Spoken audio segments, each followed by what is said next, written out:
What's up, guys? Ray from Apple Valley Astrologer. So I'm just in a couple of different forums on Facebook for astrology, and I know that I'm good at explaining things simplified. And one thing that I couldn't stand when I first started getting into astrology is that I looked for somebody like me to break it down really easy in layman's terms so I could process things a little better. So I definitely like to make sure that I address these questions that plagued me for so long as far as I'm concerned. And I never got a straight answer until years later. So somebody just recently asked, what is the deal with empty houses? And how do you define their importance, any kind of associations, etc.? So I got a board drawn up here. I'll go ahead and address that right now, so you don't have to worry about that anymore, and you'll understand completely how to interpret an empty house. Trying to get as far back here as I can. There you go. So we got the whole wheel here. So you want to know how to define an empty house. Let's just assume that the 10th house is empty. Okay. So you notice when you look at a chart, you'll see all of the signs, obviously in order, around the perimeter of the chart. And you'll also notice if you look carefully, they don't actually line up with the cusps of the house lines. So the reason for that is where whatever sign is ingressing into, which basically starts into a line of the house, will be the ruler of that house. So Oh, look at that. I don't have to actually draw it up here.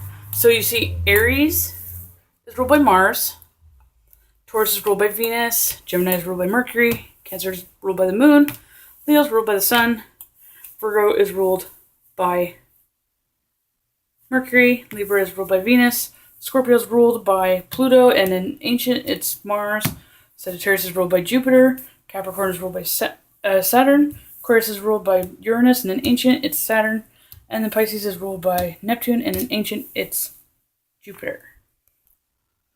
So you're probably asking, why does it matter about the planets that they're associated with when these are signs? Well, here's the thing. So we're saying that the 10th house is empty, right? So if this is the cusp line, because this is actually the line to the MC. So the one that comes into the 10th house is Sagittarius.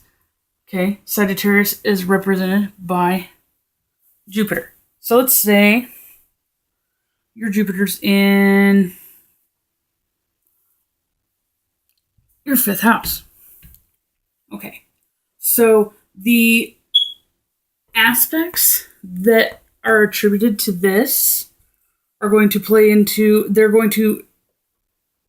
it's going to basically be a cause and effect with this house.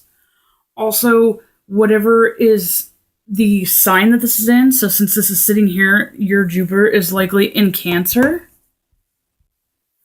So you would want to look at the relationship and the function of Jupiter when it's in Cancer and attribute those kind of characteristics as well as the aspects with Jupiter to what is associated with your 10th house. So your 10th house is associated with your reputation, career, and just what you aspire to be, that sort of thing, and your public persona is a persona, etc. So having Jupiter being the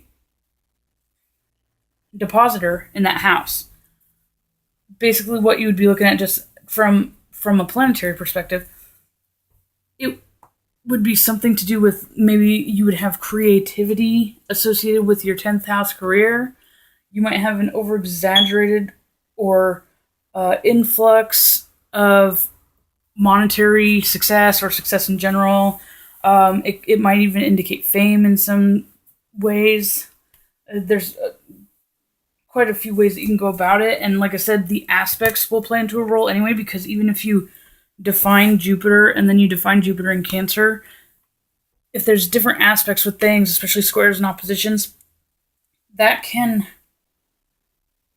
draw energy or the same kind of theme away from Jupiter. So it's just like the same concept with chemicals and different kinds of compounds in chemistry.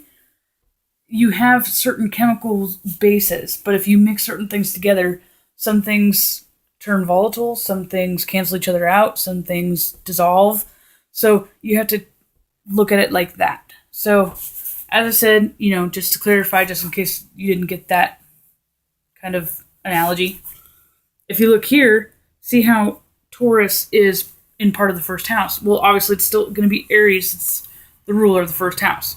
And see how there's the line for the cusp between the first and second, and it's in a Taurus. So Taurus is obviously going to be the ruler of the second house too. But then look at this here. Taurus, the line goes over the third house cusp. So does that mean that it's actually the ruler of this house too? It actually does, yeah. So, and then you see this here too.